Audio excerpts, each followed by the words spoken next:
keempat menteri ini juga merupakan kader partai politik. Dia penugasan dari partai politik untuk di eksekutif ya sebagai menteri. Salah satunya misalnya sebut saja Erlangga Hartarto, kemudian ada Risma. Baik di angket maupun di MK ini, terutama kehadiran 4 menteri dalam persidangan kesaksian itu merupakan bagian dari konspiratif, sindikasi dari kejahatan yang berjamaah sejatinya gitu.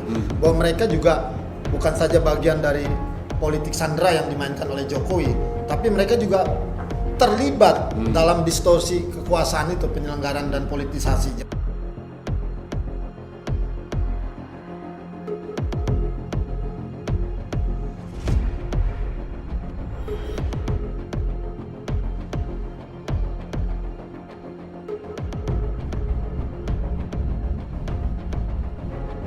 Nah, yang kita khawatirkan kehadiran menteri-menteri ini hanya dijadikan legalitas formal oleh MK. Ini sudah kita hadirkan, tetapi substansi alasan dia memutuskan tidak berdasarkan apa yang menjadi ditanya jawab ketika persidangan itu berlangsung. Bang, marilah coba renungkan. Kita tidak terima negara ini dipimpin oleh orang-orang jahat yang tetap akan memberlakukan rakyat sengsara.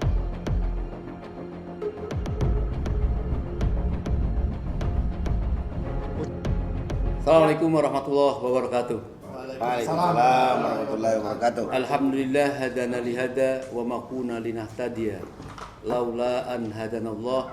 Asyhadu an la ilaha illallah wa asyhadu anna Muhammadan abduhu wa rasuluhu amma ba'du.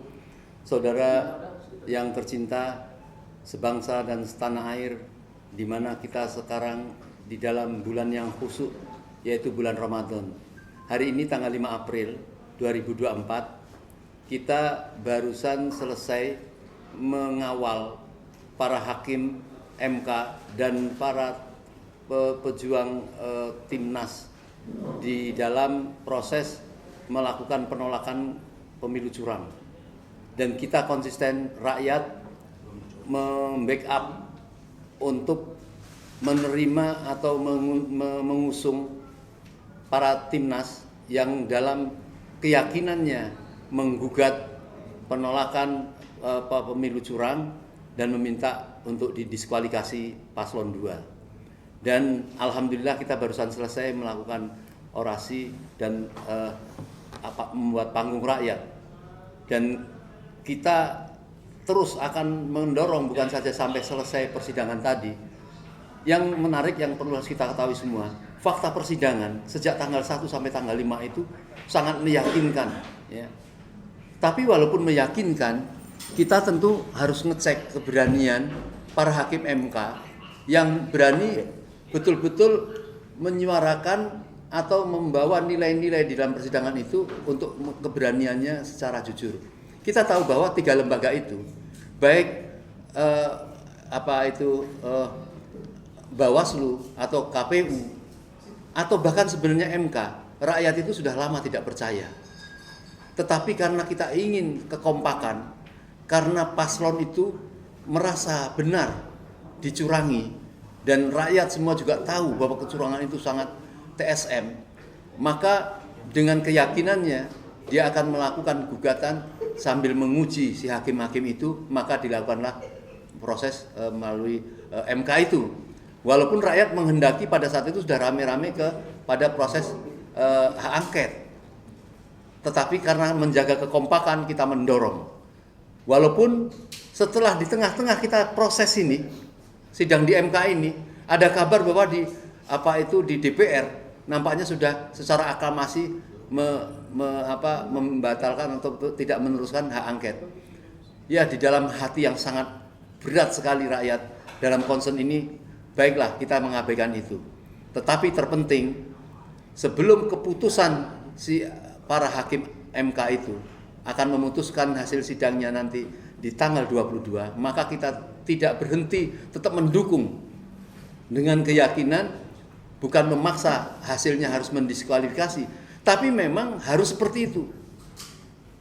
Kita tahu bahwa hakim ini ada punya secara pribadi-pribadi hakim itu mempunyai rasa intelektual. Kalau dia memutuskan berdasar kehendakan pesanan dari istana, maka dia tamatlah riwayatnya. maka kami dorong untuk berani dan rakyat ada di belakangnya dan Indonesia akan terselamatkan. Saya mungkin tidak perlu berpanjang-panjang.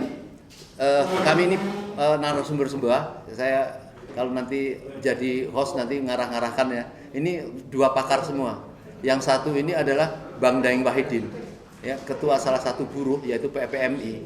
Beliau punya masalah juga di buruhnya, terutama dalam Undang-Undang Omnibus Law. Tetapi sekarang tidak hanya memperjuangkan itu saja, bersama masyarakat, tokoh nasional, dia ingin pokoknya mencari siapa sumber masalah itu, dan selalu diteriak-teriakkan itu adalah masalah bangsa Indonesia itu adalah pada Presiden Jokowi. Ya. Dan yang kedua di samping saya adalah Bang Yusuf Blegur, ya, seorang tokoh nasionalis ya, dan beliau gigih ya, terutama dengan masyarakat di Bekasi. Tapi sebenarnya sudah menjadi tokoh nasional. Beliau juga keras meneriakkan itu. Kami mohon untuk memberikan satu tanggapan juga apa yang sudah kita perjuangkan selama ini dan bagaimana untuk menjemput kemenangan itu. Mau Bang Blegur dulu atau Bang Yusuf dulu? Bang Yusuf dulu, silakan. 5-10 menit. Terima kasih. Assalamualaikum warahmatullahi wabarakatuh. Waalaikumsalam warahmatullahi wabarakatuh.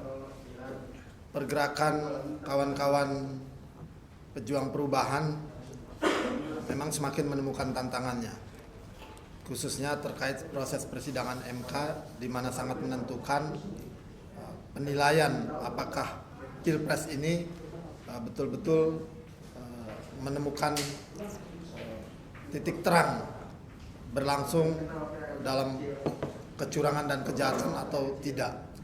Nah, setelah melaksanakan gugatan, kemudian pemeriksaan saksi-saksi, ini pada hari ini tanggal 5 April 2024 MK bersidang mendengarkan kesaksian dari 4 menteri kabinet pemerintahan Jokowi, di mana ada Bapak Airlangga Hartarto, Pak Muhadjir, Ibu Risma, dan Menteri Keuangan Ibu Sri Mulyani.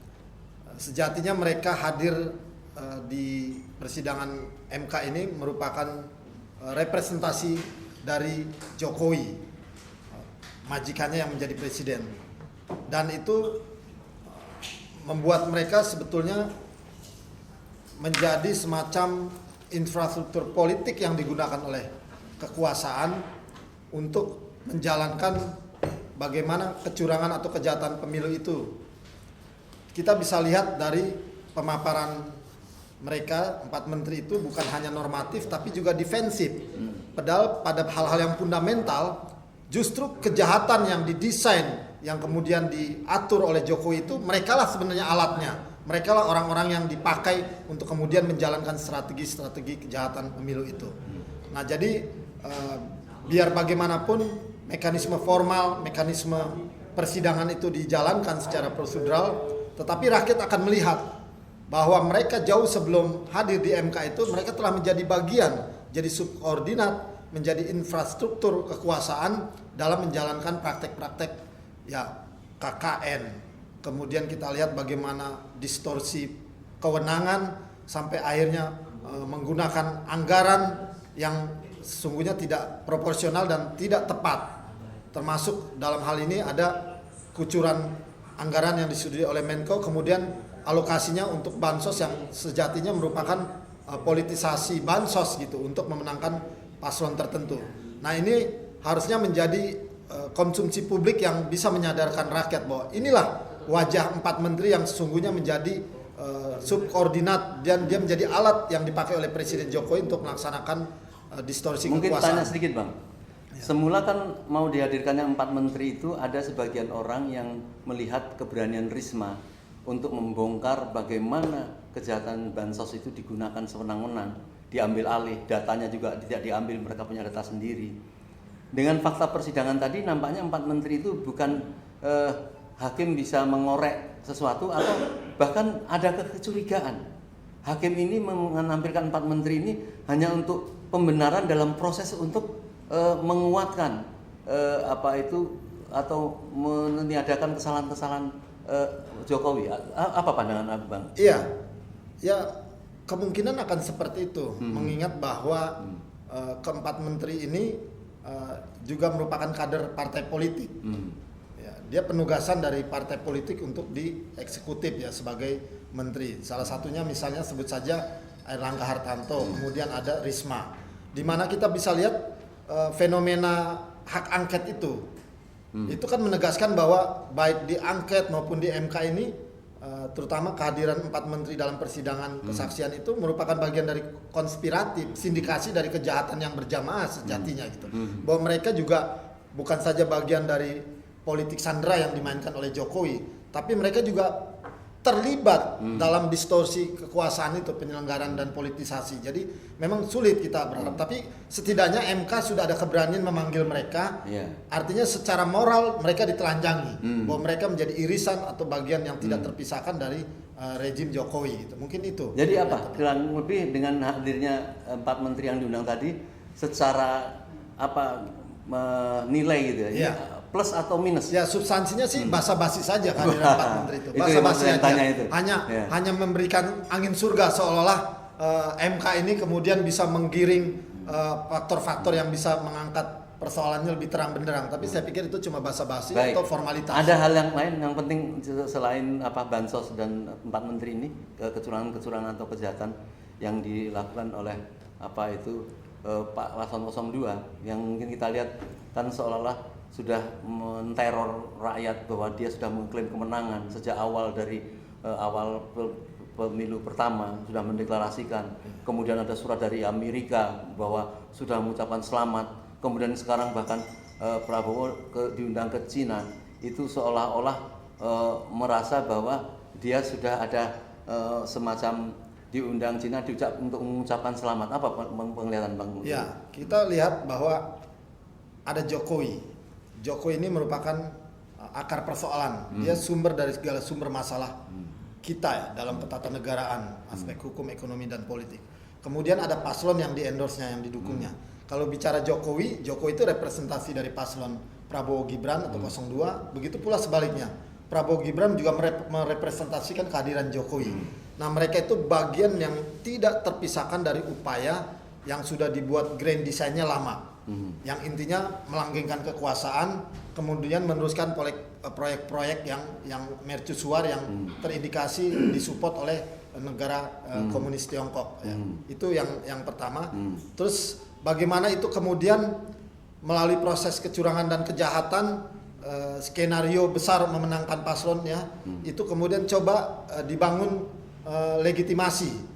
Setelah melewati proses-proses legalitas, undang-undang, persidangan MK termasuk bagaimana angket 3 dibatalkan, mereka akan membangun upaya legitimasi dengan cara apa? Seolah-olah mendapatkan dukungan gitu ya, mendapat pengakuan dari dunia internasional. Ya termasuk yang utama pasti Cina. Kita tahu bahwa apa yang kemudian terjadi dalam proses pemilu dan Pilpres 2024 ini tidak terlepas dari skenario atau rancangan dari negara Tiongkok. Misalnya soal server ya, atau keterlibatan pihak swasta dalam mengolah sirekap gitu. Itu kan bagian dari Cina juga itu mungkin. Baik, terakhir apakah maksudnya mereka seolah menteror rakyat supaya sudahlah nggak usah bikin ribut lah, terima saja. Mungkin apa begitu maksudnya? Oh iya, itu pasti. Setelah mereka kemudian sukses melakukan kecurangan dan kejahatan pemilu atau pilpres ini, mereka coba membangun rekayasa itu supaya mendapatkan pengakuan dari publik atau setidaknya dengan intimidasi, teror, ancaman, bahkan framing ya.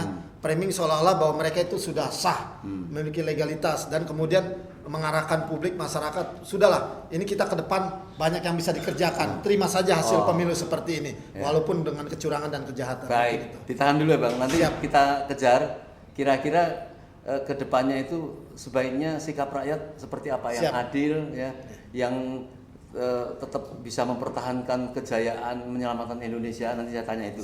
Ini kepada saudara kita yang ganteng satu ini ya. Kita sedikit sandarkan dulu masalah perburuan. Tapi saya yakin Daeng ini selama ini berjuang kan sekarang karena sudah menjadi tokoh nasional ya, bukan hanya sekedar masalah buruh saja. Sebenarnya ya, menurut hati Abang nih saya tanya, kita semua mendukung, mengawal proses persidangan di MK untuk agar supaya dia bisa memutuskan yang adil, kita dorong supaya punya keberanian gitu. Sebenarnya kita ada keyakinan nggak menurut Abang itu bahwa bisa jadi dia akan menghasilkan suatu keputusan yang berani melawan, melihat fakta persidangan, pokoknya batalkan diskualifikasi paslon 2. Atau sebenarnya ada sesuatu yang mengkhawatirkan lah, seperti tadi Bang Blugur juga tidak melihat clear kehadiran para menteri itu. Rakyat kan melihat bahwa wah ini hebat sekali nih, hakim bisa mengundang, nanti akan bisa mengorek tapi kan di mana-mana mengatakan bahwa ternyata hanya normatif saja gitu. Nah, sehingga bagaimana sebaiknya untuk mengawal kemenangan rakyat ini yang sudah sama-sama menderita tentang kecurangan ini. Jangankan orang-orang kita ya, orang luar negeri pun tahu dengan mata telanjang bahwa ini terjadi suatu kecurangan yang mengerikan gitu. Silakan Bang. Ya, terima kasih Bang Mursalim ya. Ini beliau saya ucapkan selamat nih, acara yang tadi sukses ya. Korlapnya beliau tadi nih. Saya ini Pak Mursalim ya. Luar biasa tadi ya kan. Sangat mau karena diprovokasi sama orang di sebelah saya ini gitu ya. Menyatukan semua tokoh-tokoh nasional tadi udah aktivis ya. Jadi kita flashback sedikit. Ini terkait masalah sejarah. Kenapa rakyat hari ini termasuk kita ya terus menyuarakan agar mengawal sidang MK ini. Ini karena MK sendiri. MK itu sedang menjadi salah satu lembaga yang tidak terpercaya hari ini. Kenapa banyak sekali keputusan-keputusan kontroversial yang dia buat kemarin-kemarin. Contoh misalnya undang-undang Omnibus Law itu kan kontroversial sebenarnya. Bukannya dia mempertahankan Omnibus Law inkonstitusional, malah ngesain Perpu jadi undang-undang. Itu menjadi orang gondok juga nih sama Mahkamah Konstitusi. Kemudian pelanggaran kode etik dari hakim Mahkamah Konstitusi waktu itu dijabat oleh saudara Anwar Usman, ya kan? Menjadi publik makin nggak percaya dengan melahirkan putusan MK 90. Ditambah lagi dia masih ngeyel, ternyata mendapat lagi teguran tertulis. Jadi dengan keberadaan Anwar Usman ini membuktikan bahwa Jokowi ini masih ada peran pentingnya di situ. Setidak-tidaknya bisa jadi patut diduga dia melakukan intervensi dengan caranya dia. Kan Jokowi kan selalu begitu. Dengan cara saya sendiri. Nah, ini kan caranya dia. Nah, ini yang bisa melegitimasi dan mendelegitimasi nama baik Mahkamah Konstitusi. Jadi ketika rakyat hari ini berbondong-bondong ingin mengawal putusan MK karena itu tadi ada rasa ketidakpercayaan terhadap lembaga tinggi negara ini, di mana dia kan harusnya sebagai benteng terakhir pengawal konstitusi. Malah hari ini dia cenderung malah menjadi tukang stempel kebijakan atau perundang-undangan yang dibuat oleh eksekutif, walaupun itu melanggar konstitusi. Itu kan yang terjadi, fakta itu yang terjadi. Nah, hari ini karena demikian, begitu juga dengan persoalan pemilu yang jelas-jelas yang di Pak Mursalim tadi nyatakan mengerikan ya kan, brutal amburadul, terus kemudian juga kecurangannya juga STMJ gitu kan, sistematis, terstruktur, masif dan jahat. Ini kan nampak nyata. Namun hari ini kan dengan berbagai macam cara, dengan berbagai macam dalih dan dalil berusaha ditutup-tutupi agar ini tidak menjadi sebuah fakta. Ya kan? Ini kan hari ini kan semua orang berasumsi, tetapi rakyat merasakan ada ketidakberesan dengan pemilu ini. Ada tindakan-tindakan kecurangan yang dilakukan oleh KPU maupun Bawaslu yang tidak profesional melakukan penyelenggaraan dan pengawasan pemilu. Nah, rakyat datang berbondong-bondong mengawal ini hanya ingin memastikan apakah ini nanti Mahkamah Konstitusi benar-benar ingin menjaga lembaga tinggi negara Mahkamah Konstitusi ini menjadi lembaga yang benar-benar menjadi benteng terakhir daripada konstitusi. Jangan hanya menjadi tukang stempelnya istana gitu loh. Nah, kalau kita lihat jalannya persidangan awal-awal kan cukup bagus, sangat kritis ya kan. Ya kita apresiasilah dengan mengundang 4 menteri. Namun kita sisir tadi di situ waktu saya tanya, saya menonton sebagian ya, belum semua ya. Karena kan panjang juga itu. Ada 9 jam itu kalau nggak salah, itu kan pertanyaan-pertanyaan itu. Ada satu hal yang menarik, kok nggak dikorek ketika Erlangga. Kan sebelumnya kan tim hukumnya Amin kan udah menayangkan slide video tuh. Di mana di situ ada Erlangga sedang mempromosikan membagi bansos, lantas kemudian ini dari Pak Jokowi, lantas kemudian di situ menyatakan mau mendukung paslon 02. Kenapa itu tidak dielaborasi sebagai bagian yang dimaksud tadi, Bung Yusuf tadi, bahwa menjadi kaki tangannya Jokowi untuk melaksanakan modus-modus kecurangan yang dilakukan secara STMJ itu tadi. Nah ini kan tidak dielaborasi lebih jauh. Anda pertama sebagai menteri, kenapa Anda oke lah ada perpres yang tidak perlu cuti untuk lakukan kampanye. Kenapa tidak ada dukungan moral atau perasaan dari diri mereka yang para pejabat? Gua pejabat ya, apalagi gua ketua umum parpol. Sangat tidak elok, sangat tidak layak ketika saya berkampanye menggunakan status sebagai Menko. Karena otomatis ketika dia sebagai Menko, seluruh fasilitas terkait masalah operasional dan sebagainya itu kan menggunakan anggaran di kementerian yang dia pimpin kan. Jadi hakim ini kan kurang tajam mengejar. Nah, maksud saya itu yang kurang tajam. Yang ada malah saya pikir penuh dengan basa-basi dan seakan-akan jawaban menteri normatif semacam dipuji-puji. Dan yang kedua, harusnya kan kita berharap nih kan, ceritanya kemarin kan MK itu memanggil menteri ini ya kan, walaupun ada kekhawatiran dari paslon pihak terkait dalam hal ini 02 melarang nggak perlu menteri datang, bla bla bla bla, dengan berbagai ada kekhawatiran lah, ya kan ini akan terungkap. Nah harusnya MK itu mengelaborasi, namun ternyata tidak. Nah harusnya MK itu memberikan kesempatan dong kepada pemohon, yang dua pemohon itu untuk melakukan tanya jawab juga dengan di situ dengan menteri. Kenapa dia hanya jadi penonton aja di situ? Sebenarnya itu yang dipertanyakan ya kan? oleh rakyat. Ya itu yang dipertanyakan karena kan pemohon kan ini punya masalah. Ya kan? Oke lah, kita paham lah. Mungkin ya namanya juga hakim konstitusi, hakim agung, yang mulia hakim agung ini kan dianggap memiliki pemahaman dan kecerdasan, pengetahuan tentang hukum konstitusi ini di atas rata-rata, di atas yang lain tuh, yang namanya hakim, ya kan? Nah, tapi ternyata ketika dia memberikan pertanyaan-pertanyaan, nggak ada tuh yang saya lihat benar-benar mengkorek lebih dalam bagaimana ini. Paling tanya Bu Sri Mulyani gimana tentang ini penggunaan dana bansos, terus bagaimana dengan Bu Risma, kan menggunakan dana bansos 78 triliun, tetapi penggunaan ketika kemarin digulirkan itu menggunakan bansos kurang lebih 947 triliun. Nah sisanya kemana, itu di mana pos-posnya diambil, itu kan tidak digali lebih jauh. Terus kemudian juga dilihat dari apalagi ini setiap tahun kok naiknya signifikan di awal tahun. Katanya itu, kata Sri Mulyani, pengaruh daripada inflasi, terus suku bunga, nilai mata uang dan sebagainya. Lah ini kan jawaban-jawaban yang menurut kita artinya saya kembalikan dari pertanyaan awal tadi, bahwa nampaknya kita bersungguh-sungguh untuk mendukung itu, tapi sebenarnya ada semacam ada kekhawatiran. Ya? Justru karena kita khawatir maka kita mengawal. Betul. Mewajibkan mengawal agar kenapa? Kekhawatiran kita ini, kekhawatiran termasuk juga kekhawatiran hakim konstitusi ini terobati dengan adanya rakyat loh. Jutaan yang ada di depan MK nanti, dari timur ke barat, dari utara ke selatan, kepung itu MK. Berikan semangat MK, ayo dong putusin yang sesuai dengan apa yang dirasakan oleh rakyat Indonesia. Pada masalah bansos ya, Risma kan sempat ada semacam keluhan dan komplain, bukan saja diambil program-programnya, tetapi data-data yang dimiliki oleh Mensos untuk dibagikan kepada siapapun ternyata tidak diambil datanya. Nah, itu dia. Jadi datanya ini memang sudah ada dari ini. Iya. Ini kan sebenarnya tajam sekali. Nah, kenapa tidak diberi kesempatan? Kenapa tidak dikorek itu yang jadi masalah. Nah, tambah lagi satu keanehan. Kenapa Menteri Perdagangan tidak terlibat? Di situ kan ada minyak goreng. Ada persoalan minyak goreng. Minyak goreng mungkin bagian daripada salah satu bantuan bansos selain beras ya.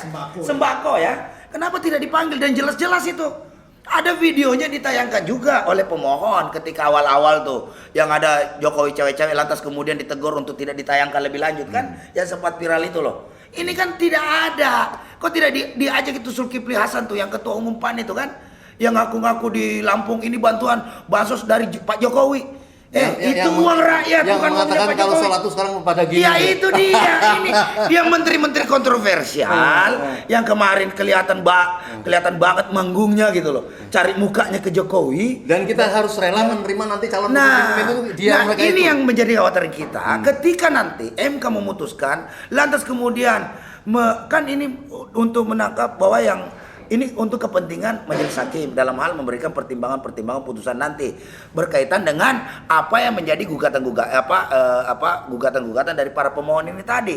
Nah, yang kita khawatirkan kehadiran menteri-menteri ini hanya dijadikan legalitas formal oleh MK. Ini sudah kita hadirkan. Tetapi substansi alasan dia memutuskan tidak berdasarkan apa yang menjadi apalagi ini tanya jawab ketika persidangan itu berlangsung gitu loh. Intisarinya nggak dapat. Saya itu curiga tadinya para elit rezim ini mengapa bertahun-tahun para buruh ini menolak tentang undang-undang Omnibus Law. Ya. Saya mengira mereka menyepelekan, alah kalian itu apalah gitu ya. Tetapi kemudian terus apa yang diproteskan ini bukan saja kaum buruh, kaum mahasiswa dan berangsur-angsur sampai ke guru-guru besar tetapi ternyata juga tidak diperhatikan. Ini saya nggak ngerti ini punya keberanian, punya ilmu apa ini para. Nah ini juga kan kemarin kan ada 303 ya. Kemarin yang kaum intelektual membuat amicus brief ya, amicus brief kepada ke MK sebagai sahabat pengadilan gitu loh, sahabat konstitusi. Nah maksudnya daripada ketiga akademisi, guru besar dan kaum intelektual ini agar dia memberikan kebenaran yang secara ilmiah disampaikan gitu loh. Bagaimana itu kecurangan itu berlangsung secara STMJ. Nah, para pemikir-pemikir kaum intelektual berharap agar kebenaran ilmiah ini bertemu dengan kebenaran yang ada di persidangan konstitusional. Itu yang ingin dijoin sehingga balik lagi MK bisa mendapatkan kepercayaan publik yang hari ini hancur lebur gara-gara putusan kontroversial Omnibus Law terkait masalah parlemen threshold, terkait masalah presidensial threshold, terkait masalah usia maju sebagai calon presiden dan wakil presiden dan banyak lagi ya kan pelanggaran-pelanggaran lain. Ini coba diperbaiki dan itu ada semangat itu saya lihat di Pak Suhartoyo, Saldi Isra, Bu Erni, Pak Arif Hidayat, Pak Daniel Pak Asrul Sani, aku lihat ada di situ. Nah, maksudnya tunjukkan dong nanti kepada rakyat pada tanggal 22 April lu bisa mutusin. Ini bukan persoalan bahwa kita minta pemilu ulang, tetapi permohonannya itu adalah pemungutan suara ulang. Itu loh. Dengan mendiskualifikasi yang jelas-jelas sudah melakukan pelanggaran kode etik. Sekarang siapa yang mau bisa bantah bahwa Gibran Raka Buming Raka itu anaknya Pak Jokowi? Siapa mau bantah? Ya kan? Jelas kok ada akte kelahirannya. Ya kan? Gibran bin Jokowi. Ya kan? Jokowi punya anak namanya Gibran. Gibran punya bapak namanya Jokowi. Ya itu nepotisme gitu loh. Apakah mau diterus-teruskan ya kan? yang begitu? Masa mau dicari pembenaran apa lagi gitu loh. Baik. Ini nepotisme ini. Jangan menyebalkan begini. Ini kok hakim kok nggak ngerti-ngerti juga. Itu jelas nepotisme. Jadi seorang presiden namanya Insinyur Joko Widodo, ya kan? Mendukung pencalonan anaknya yang namanya Gibran menjadi calon wakil presiden berpasangan dengan Prabowo. Itu yang dilawan publik hari ini karena itu jelas nepotisme. Siapa yang mau bantah lagi? Kalau nggak begitu hakim konstitusi dulu ya. Ya kan? Bubar aja itu Mahkamah Konstitusi kalau nggak bisa itu. Saya kejar nanti bisa bedain apa jelas sekali solusi kita ya. Tentu kita ini bukan ahli-ahli amat, tetapi kan didengar para tokoh, para senior kita. Saya yakin namanya kebenaran itu entah dari siapapun nanti akan bersatu di situ ya. Baik, saya ke Bang Yusuf Guru dulu. Bang, ini saya kira bagaimana satu pesimisme tetapi tidak punya jalan keluar dari Bang Daeng tadi ya. Ada satu hal penting sekali. Kita tahu bahwa kecuali guru-guru besar tadi saya katakan, ada 3 aktor profesor muda yang sangat luar biasa membuat suatu film yang namanya Dirty Vote ya. Bukan saja menemukan kecurangan-kecurangan by data gitu ya, tetapi bisa menghubungkan antara kejahatan satu dengan kejahatan yang lain dan bisa menyimpulkan ini tuh seperti ini gitu ya. Nah, ini kan sudah kurang apa lagi nih? Kalau orang punya moral, punya malu. Kalau dalam Islam itu al-haya'u minal iman. Orang yang punya malu itu ada sebagian dari iman. Ini malu sudah tidak peduli. Dan bahkan mau membagi-bagi kejahatan ini, ayolah kita disuruh semacam kayak rekonsiliasi seperti itu. Apakah seperti itu kita menerima harus dengan apa yang telah diputuskan para elit-elit itu, yang rakyat sudah kamu tetap rakyat, apakah seperti itu? Nah, saya minta Bang Legur di season terakhir ini memberikan sebaiknya apa. Sementara ini kita sabar, berterima, menunggu hasil dari apa yang ingin diputuskan MK. Atau pesimis terus langkahnya seperti apa andai kata pengumuman itu ya betul-betul menolak keinginan paslon 1 dan 3 yang merupakan mayoritas ya sebenarnya. Kalau dari fakta-fakta di lapangan, kita tidak pernah tuh ada masa-masa yang real di dalam setiap kampanye 02 ya, tapi tahu-tahu memenangkan dengan angka yang menakjubkan 58%, luar biasa ya. Angka itu tidak berubah. Tiga paslon tapi bisa satu putaran. Iya. Ini biasa. apa rakyat suruh menerima begitu saja? Luar biasa kejahatan. Iya, silakan Bang. Terima kasih pemirsa Salwa Media, Mimbar Tube, Popole dan anti oligarki yang budiman. Beruntung kita Om Lim punya youtuber yang pejuang dan progresif revolusioner. Bukan saya ini punya aja mereka. Ya maksudnya kita punya Iya, teman-teman youtuber Bercanda yang aja. mampu Iya. mengabarkan suara-suara perlawanan, suara-suara kebenaran dan suara keadilan. Ini manusia-manusia langka. Iya, siap. Berjuang. Jadi kita coba menyelami dulu logika rakyat. Iya. Tentang apa itu negara, tentang apa itu konstitusi, terkait dengan Jokowi, dengan infrastruktur kekuasaannya dalam hal ini menteri-menteri maupun lembaga. Kan yang namanya menteri-menteri ini terkait pemanggilan 4 menteri di MK. Itu kan pembantunya presiden, Om Lim. Iya. Berarti kan yang presiden majikannya. Nah dalam hal ini majikan, kalau kita bicara rumah tangga lah ya, kan kita sebagai nyonyanya, tuannya itu ada asisten rumah tangga. Umumnya majikan ini kalau dia menyuruh memerintahkan yang benar, ya pasti pembantunya itu akan ikut. Sebaliknya kalau presidennya atau majikannya menyuruh kepada pembantunya atau menterinya yang salah, menteri juga ini akan ikuti gitu. Dan kita sudah uji bahwa kebetulan menteri-menteri kita ini adalah menteri yang punya mental kacung, mental jongos. Jadi apapun majikan yang mau katakan ya A atau B dia akan ikuti. Mau dia ke jalan keselamatan atau ke jurang kehancuran dia akan ikuti. Jadi yang kita tangkap logika rakyat, ya namanya juga pembantunya presiden, apa kata majikannya dia ikuti. Nah, jadi kalau kita bicara tadi kesaksian para menteri di MK itu betul-betul suara yang sudah dikondisikan, suara yang sudah dikonsolidasikan dan disiapkan pesan-pesannya oleh Presiden Jokowi dalam hal ini. Jadi kita sudah sangat skeptis dan a priori. Nah terkait MK sendiri belum lama Pak Soehartoyo selaku Ketua MK ini kan bicara di saat-saat terakhir saya ingin dilihat sebagai orang yang baik. Kemudian dia juga menyampaikan bahwa MK ini sulit sekali mengembalikan kepercayaan rakyat di tengah institusi yang sudah dianggap bobrok ya. Tadi Bang Daeng cerita banyak tentang catatan kinerja dia ya, bagaimana Perpu kemudian disahkan menjadi undang-undang, padahal undang-undang itu mengkhianati rakyat, menyakiti rakyat, menindas rakyat. Nah, jadi dari situ aja kita lihat bahwa ini persoalan hati nurani nih, ini persoalan komitmen dan integritas dia. Ya, satu sisi kita sebetulnya sudah skeptis a priori terhadap institusi atau kelembagaan pemerintah nih di negara ini.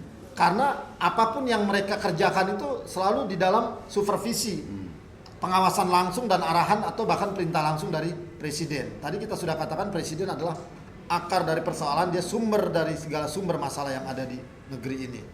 Nah, jadi kami sebetulnya walaupun berharap ya kita menganggap pernyataan Pak Soehartoyo itu ada itikat baik tuh. Kelihatan ada kemauan, ada ketulusan bahwa dia ingin di saat-saat yang sangat krusial ini, ketika negara dipertaruhkan dalam putusan MK menyangkut soal kepemimpinan nasional dan nasib masa depan Indonesia, ada tergerak gitu loh, hati nurani.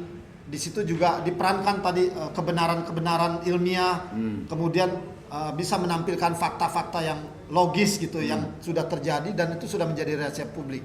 Ya kita berharap hati nurani itu, akal sehat dan moralitas ya, itu keimanan itu bisa mereka kuatkanlah di dalam nanti pengambilan keputusan. Tapi kalaupun itu tidak terjadi, ya kita menganggap bahwa memang sudah tidak ada lagi harapan rakyat ini mau bersandar kepada mana, kepada siapa.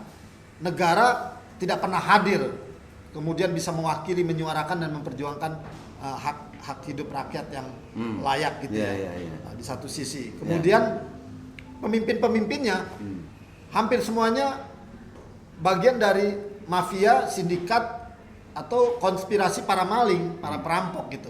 Ya kita sebut saja presidennya, menterinya, anggota DPR-nya, gubernur, bupati, wali kota, semua itu udah bagian dari konspirasi kejahatan. Mereka sudah betul-betul mengabaikan apa yang menjadi aspirasi rakyat, kedaulatan rakyat.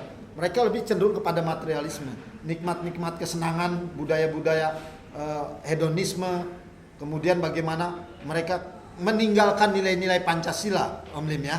Ya, tidak ada lagi di situ unsur-unsur ketuhanan, tidak ada lagi di situ unsur-unsur kemanusiaan, keadilan, gotong royong, bagaimana menjaga persatuan, dan yang lebih penting adalah bicara soal mobilisasi kesejahteraan umum buat rakyat. Yang ada cuma praktek-praktek liberalisasi, sekularisasi, bahkan komunisme gitu, tumbuh subur di Republik ini. Lantas rakyat bisa percaya kepada siapa? Bergantung hidupnya kepada siapa gitu. Tak ada lagi yang bisa dipercaya. Pemimpin lembaga pemerintah. Nah, tapi kita masih punya waktu. Kita menunggu tanggal 22 April ini, apakah kemudian negara ini masih layak kita pertahankan? Apakah negara ini masih layak kita sandarkan rakyat kepadanya gitu ya?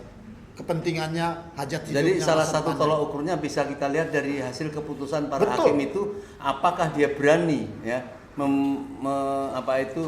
memenangkan dari fakta persidangan atau dia tetap dalam tekanan begitu ya? Iya, itu paling penting. Kita tunggu saja. Ya. Apakah para hakim agung ini yang di Mahkamah Konstitusi betul-betul bisa menjadi manusia yang sebenarnya, manusia yang tahu gitu mana yang benar dan mana yang salah, mana yang menyimpang, mana yang kemudian yang harus diperjuangkan yang ideal. Saya ingin mengatakan begini Bang Bulguru. Jadi kita kan punya rasa analisa ya tentang apa yang kejadian-kejadian para MK sejak selama ini gitu ya.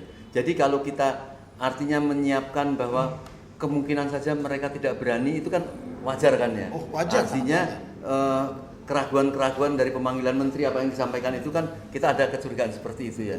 Kalau saya juga akan menambahkan, kita memang jangan terlalu berharap ekspektasinya. walaupun kita sangat percaya dengan tim hukum ya, karena dia menyisakan ada kembali kepada Allah lah yang bisa membolak-balikkan hati para hakim ini. Saya ada peristiwa misalnya pada saat MK ya, Jimli Asidiki yang akan menyidangkan tentang MK itu. Dan kita semua orang ahli hukum di mana-mana nampaknya senang sekali dan berharap sekali dengan keberanian dan janji-janji dari si Jimli itu ya pada saat itu. Nah, tetapi ternyata hasilnya tidak berani mengkoreksi tentang keputusan yang salah itu dari hasil MK. Hanya bukan saja memecat, hanya menurunkan dari jabatan ketua menjadi tidak ketua gitu loh. Ini saya kira kok Masya Allah kita sudah mengamati situ, ternyata hasilnya gitu loh. Saya khawatir ini juga ini. Walaupun kita berharap kepada hakim MK ini akan melakukan keberanian untuk melawan tekanan-tekanan itu ya. Tapi tahu-tahu misalnya ya ternyata juga seperti itu yang sudah ya. Ya.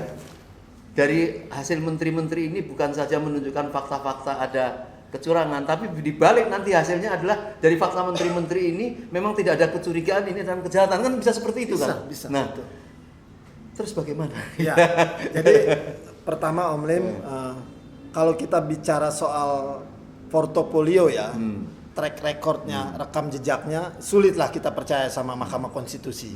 Beberapa peristiwa-peristiwa penting, ya, undang-undang yang sangat fundamental yang menyangkut hajat hidup orang banyak, termasuk soal Omnibus Law, undang-undang KUHP, IKN itu kan merupakan sebuah pengkhianatan besar terhadap konstitusi undang-undang kita. Ini negara betul-betul dirampok, kemudian negara ini kemudian dikuasai untuk segelintir orang, sekelompok orang, bahkan sebagian besar diberikan untuk kepuasan bangsa-bangsa asing ya. Itu ini sudah rakyat seperti dijolimi, ditindas oleh pemimpinnya sendiri. Satu sisi kita sulit lah percaya MK kalau melihat tinjauan track recordnya, rekam jejaknya, portofolionya. Tapi di lain sisi kita sebagai manusia, ya manusia Pancasila nih yang beragama, bertuhan, kita punya Allah, kita kan diwajibkan untuk husnuzon ya terhadap orang, berpikir positif, berpikir baik. Dan karena kita juga sudah sejauh ini mengikuti langkah-langkah prosedural formal melalui jalur konstitusional, kita hargai itu, kita hormati, kita tunggu. Barangkali tadi bagaimana Allah itu yang maha membolak-balikan hati manusia kan, ya kita berpikir positif bahwa mudah-mudahanlah Hakim Agung ini terketuk hatinya. Entah dia mungkin nanti sholat malam, sholat tahajud, sholat hajat segala macam, atau istiqaroh ya dalam mengambil keputusan ya, kita percayakan itu. Tapi yang jelas kita ingatkan bahwa Hakim Agung ini dia juga menjadi bagian dari masyarakat Indonesia. Dia menjadi bagian dari satu kesatuan negara bangsa Indonesia yang lebih besar. Tapi yang paling penting dari semua itu, dia juga punya keluarganya, bagian dari keluarga terkecilnya. Dia punya anak, punya istri, punya saudara.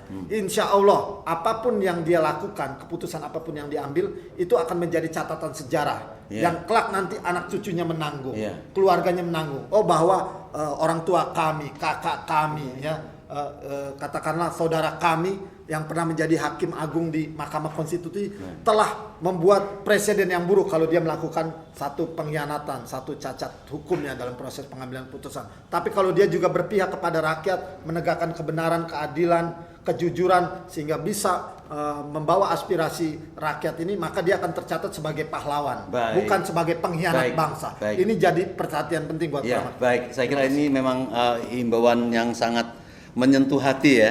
Nanti saya minta closing statement 2 menit ya.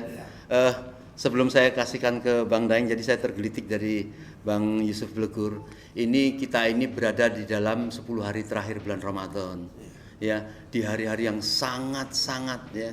Allah turun ke bumi mendengarkan apa doa yang diminta. Fa'idha sa'alaka bi'ani fa'ini qarib ujibu da'wa dadaan falyastajibu li wal yu'minu bila alahum yarsudun. Allah mengatakan seperti itu. Katakan kepada hambaku, apa yang kau minta, mintalah, akan aku berikan. Dan kita ini orang-orang yang beriman, orang-orang yang mukmin, selama ini memperjuangkan bukan berdasarkan hawa nafsu, tapi ingin satu kebaikan.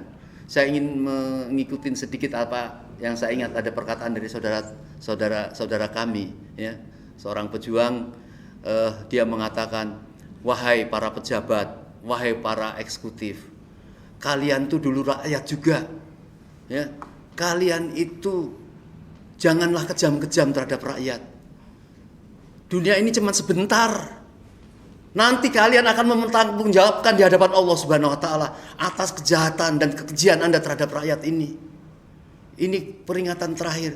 Please, jangan takut bahwa nanti ada penggantian pemimpin yang lebih bagus, bahwa Anda akan dihinakan, Anda tidak mempunyai pekerjaan, tidak punya proyek. Jangan takut. Kalau kita berniat keadilan untuk kebaikan kita jangan ditekan-tekan oleh bangsa asing. Pemilu belum menang, kalian sudah pergi ke Cina. Ini kan menyakitkan hati. Cobalah renungkan ini di bulan Ramadan ini. Marilah ya, masih ada kalau kita untuk memenangkan rakyat, sudahlah ya. Menangkanlah atau berikanlah kesempatan Hakim MK untuk berani mendiskualifikasi suatu kecurangan, karena itu menjadikan rekonsiliasi yang sangat bagus. Bang Daeng, closing statement silakan sampaikan. Oke, terima kasih Om Lim. Jadi MK ini harus bisa membaca apa yang menjadi kegelisahan rakyat hari ini. Karena dengan cawe-cawe Jokowi dalam Pilpres ini sudah menimbulkan kegaduhan nasional. Gaduhnya nasional ini sampai ke sidang MK hari ini aja publik masih gaduh. Nah, jadi semakin hari image masyarakat mencari keadilan di negeri Indonesia ini sangat berat sekali. Padahal ukuran sebuah negara itu menjadi kuat dan kokoh itu diawali dengan konsep adil. Pemimpinnya harus bisa bersikap adil. Ini berat dan mahal, kan? Makanya janji Allah kepada pemimpin-pemimpin adil itu adalah surga, ya kan? Hampir disetarakan dengan surganya yang dihuni para nabi. Nah, begitu juga sebaliknya. Begitu dia menjadi tidak adil, zolim, sebaliknya dia menjadi tempatnya di kerak neraka gitu loh. Jadi antara dia menjadi terhormat atau benar-benar terdistakan, ini posisinya itu tidak ada di tengah-tengah itu pemimpin-pemimpin begini. Nah, konsep adil ini hari ini publik dengan konsep MK menonton MK, persidangan MK, belum kejadian-kejadian lain selama pemilu ini, ada menimbulkan distrust. Artinya ketidakpercayaan publik ini tinggi terhadap Mahkamah Konstitusi dalam menyelesaikan persoalan Pilpres. Tapi suka tidak suka, inilah konstitusi kita gitu loh. Kalau ada masalah di pemilu Pilpres ya gugatnya ke MK, itu kan salurannya begitu. Tetapi di sini ada distrust, dan ini berbahaya ketika distrust ini tidak bisa diselesaikan oleh MK. Malah MK cenderung memperparah dan menambah lagi rasa ketidakpercayaan publik ini akibat kebijakan-kebijakan atau keputusan nanti yang dibuat oleh MK ini tidak sesuai dengan harapan masyarakat. Ini dapat memicu terjadinya disobedience namanya. Artinya ada tindakan ketidakpercayaan akan melahirkan pembangkangan publik, perlawanan publik. Nah ini yang terjadi. Jadi hati-hati menyikapi ketika Anda salah memutuskan. Jangan harap bahwa siapapun nanti pemenang Pilpres 2024 ini, apalagi sudah nyata-nyata perasaan rakyat ini menyatakan ini kecurangan. Tidak, namanya Allah mengingatkan itu celakalah bagi orang-orang curang. Ini bukan Daeng Wangine yang ngomong atau Om Lim yang ngomong, tapi Al-Quran yang ngomong, Allah Subhanahu Wa Taala. Ya kan, celakalah bagi orang-orang yang curang. Maka pasti kalau orang curang itu nanti menjalani hasil kecurangan itu akan celaka. Jika dia pemimpin celaka, maka republik ini juga bisa celaka. Ketika disobedience ini meningkat, distrust juga meningkat, akan terjadi disintegrasi. Ini yang kita hindari. Disintegrasi, jadi ramalan bahwa nanti 2035 Republik Indonesia nya tinggal nama, karena itu tadi di situ ada distrust, terus kemudian di situ ada disobedience, kemudian di situ terjadi disintegrasi. Nah ini yang terjadi akibat apa? Seluruh pemangku-pemangku penegak hukum termasuk hakim-hakimnya tidak mampu membuat keputusan yang jujur, benar dan adil.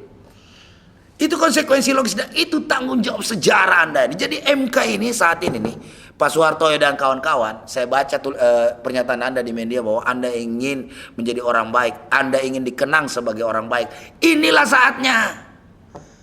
Putuskan perkara ini dengan seadil-adilnya, dengan mendengarkan, melihat aspirasi, kegelisahan rakyat hari ini.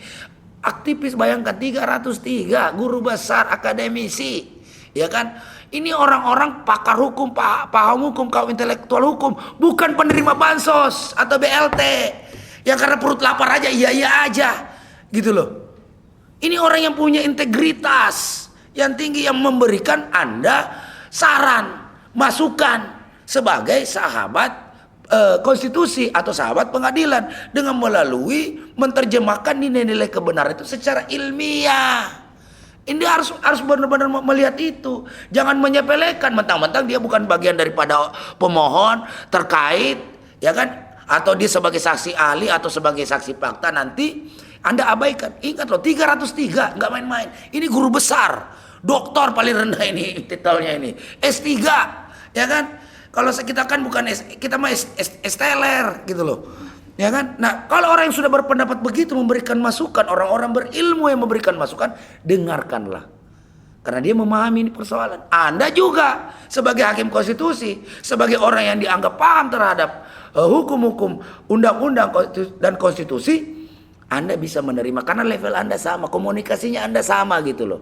Nyambung, level Anda sama untuk membincangkan, mencari nilai-nilai keadilan itu sesuai dengan gelora perasaan rakyat Indonesia hari ini. Ya, ya kalau tidak nyambung, ya kan, Anda yang ngajak ngomong ini bukan ibarat kata rakyat penerima BLT. Satu gitu dua loh. kalimat. Apa saran Bang Daeng kepada rakyat Indonesia, kepada teman-teman untuk menyambut pengumuman atau menyambut kemenangan rakyat atau menyambut bagaimana langkah-langkah rakyat yang terbaik melihat fakta seperti ini? 1-2 kalimat. Ya, intinya kita harus kawal putusan MK ini. Datangi MK dengan sebanyak-banyaknya. Dengan jumlah massa yang menggetarkan. Jangan sedikit. Kalau kita sedikit, kita bisa saja dicap hanya apalagi ini lu rakyat yang mana. Tapi kalau misalnya yang hadir nanti 500.000, 1 juta, 2 juta, 3 juta, 5 juta orang ada di MK, dari timur ke barat masuk, dari utara, selatan, kepung itu MK, ya kan? Nah, disitulah terlihat bahwa memang rakyat ini membutuhkan keadilan. Diharapkan MK bisa membuat keputusan yang adil berdasarkan sesuai dengan keresahan rakyat hari ini. Jika tidak akan terjadi pembangkangan luar biasa dari masyarakat sipil. Jadi jangan salahkan. Untuk menyempurnakan keberanian keputusan MK itu harus dipenuhi rakyat, kelihatan rakyat sangat mendukung gitu ya. Iya, jadi rakyat yang tidak suka dengan pemilu curang Kapan ini. itu waktunya? Ya, itu rencananya tanggal 19 dan 22. Tapi ada juga informasi tanggal 20 nih. Oke. Tapi masih simpasioner, tapi kita itu. Tapi yang fix itu Baik, 19, 20. sebelum Bang Yusuf Blugur closing statement, saya kepengen closing statement juga karena menyambung dari Bang Daeng ini. Malah aja dong. Gini, kita harus jujur. Kita tuh menyambut rakyat yang cerdas, ya, melakukan pengusungan pemilihan terhadap paslon yang dianggap bisa menyelesaikan Indonesia di mana-mana luar biasa, tidak tersaingi oleh siapapun, ya kan? Tetapi kemudian fakta di depan mata itu dicurangi dan dikalahkan, dan kemudian jelas-jelas menolak ini bukan karena senang atau tidak senang, tapi melihat fakta kecurangan itu maka melakukan gugatan baik 01 ataupun 03. Ya kan? Nah, tentunya kita mengikuti pemimpin kita paslon itu yang mengatakan mau menggugat itu dan didukung oleh para tim hukum. Dan salah satu tim hukum atau beberapa tim hukum mengatakan, Bang Refli Harun, tolong penuhi 1 juta atau 2 juta MK supaya hakim berani melakukan satu keputusan. Lah, kalau kita sudah memutuskan punya paslon yang bagus, dicurangi, minta tolong didukung. Kemarin juga kita mampu memenuhi setiap acara-acara itu. Mengapa sekarang belum melakukan sampai di sidang terakhir?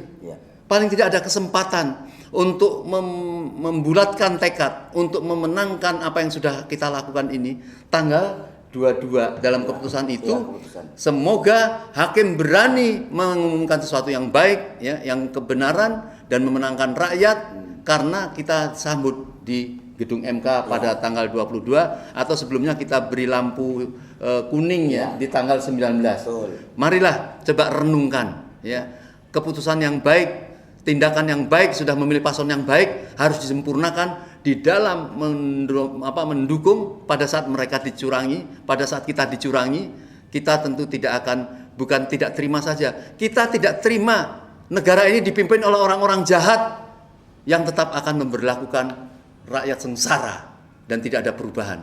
Sekian, Bang Yusuf. Terima kasih, Om Lim.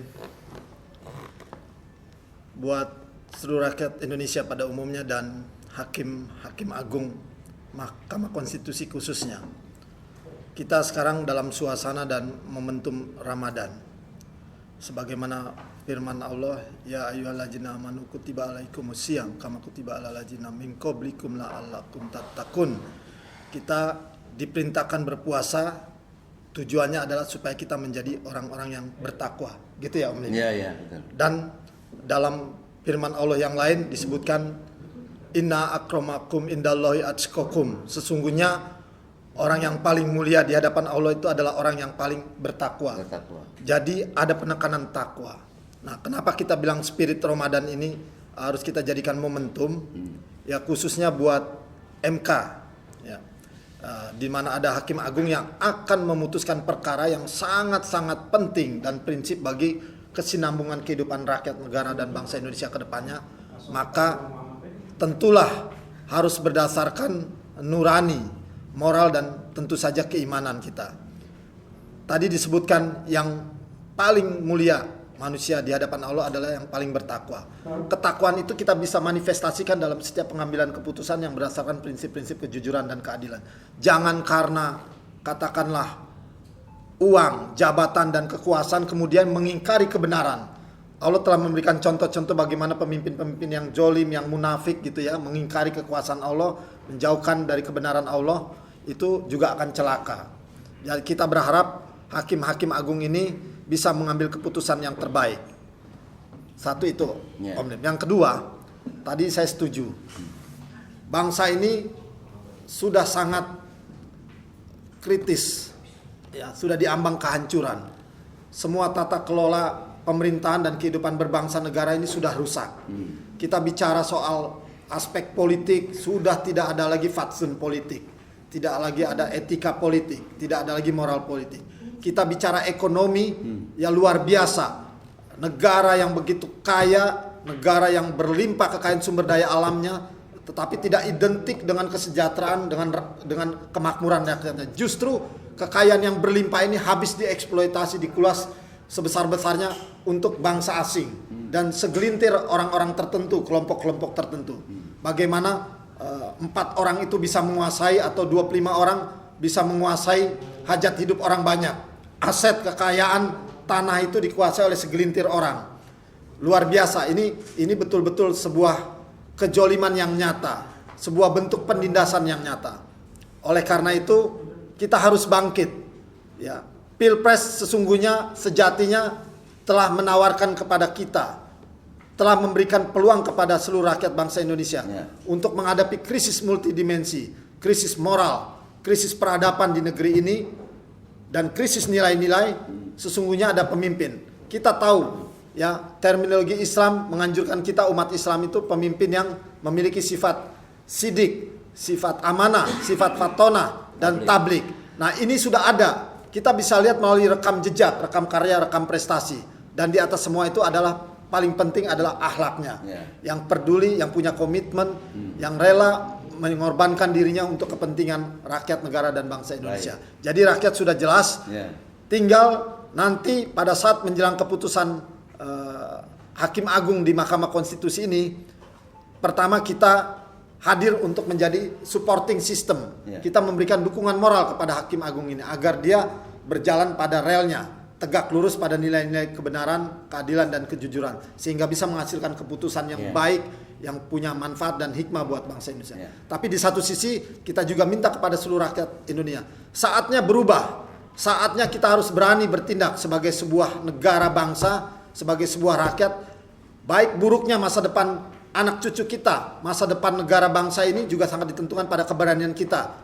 Di tanggal 22 kita menghimbau, ya, agar semua bisa membersamai hakim-hakim agung Mahkamah Konstitusi dan tetap menjaga kedaulatan rakyat agar bisa berjalan sebagaimana mestinya. Menuju negara kesejahteraan, menuju masyarakat adil dan makmur. Terima kasih. Baik pemirsa, sebelum saya akhiri karena saya kuasa punya mic, saya mau nambah 1 menit. Luar biasa. biar dia ngiri gitu ya. Saya ingatkan, ya, semoga apa yang dihimbau kepada dari kita tadi untuk menghadiri tanggal 19 dan 22, terutama teman-teman di partai, ya, janganlah kalian itu setelah memperoleh suara banyak, mendapat kursi-kursi lebih, tentunya karena mengusung paslon yang benar. Tetapi sekarang pada saat untuk finishing, untuk memenangkan rakyat, Anda tidak hadir. Apalagi kayak Nasdem, ya, di awal-awal sudah menyatakan menerima. Kita ini sudah cukup, ya, tadinya untuk menerima Sang Surya Paloh, ya, yang sudah tepat mengangkat paslon yang dianggap tepat, gitu ya.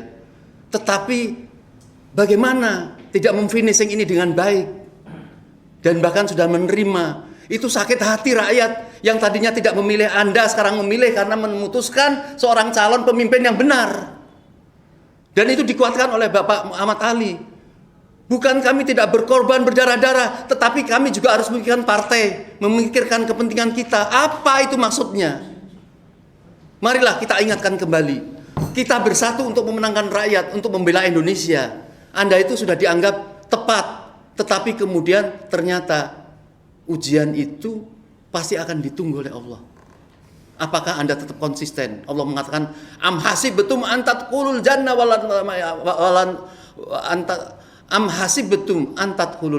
walamma ya'lamillahu ladina jahadu minkum wa ya'lamas sabirin. Apakah kamu itu mengira akan dimasukkan surga oleh Allah begitu saja? Padahal dari Allah belum dilihat kesabaran, keistiqomahan kamu, rasa jihad kamu belum dilihat oleh Allah. Wa ya'lamas sabirin. Marilah kita tetap menjadi orang-orang yang sabar dan konsisten. Masih ada waktu Anda untuk menyempurnakan amal supaya tidak habitat a'maluhum. Kayaknya sudah bagus, tetapi berakhir dengan seperti itu, maka hapuslah amal-amal kalian, ya. Marilah kita sempurnakan amal kita. Kita juga sedang mengingatkan para penguasa kita untuk merenung. Masih ada beberapa hari di bulan Ramadan yang baik. Saya kira itu Bang nggak usah ngiri ya, sudah saya tutup sekarang ini ya. Billahi taufik walhidayah. Assalamualaikum warahmatullahi wabarakatuh. Waalaikumsalam.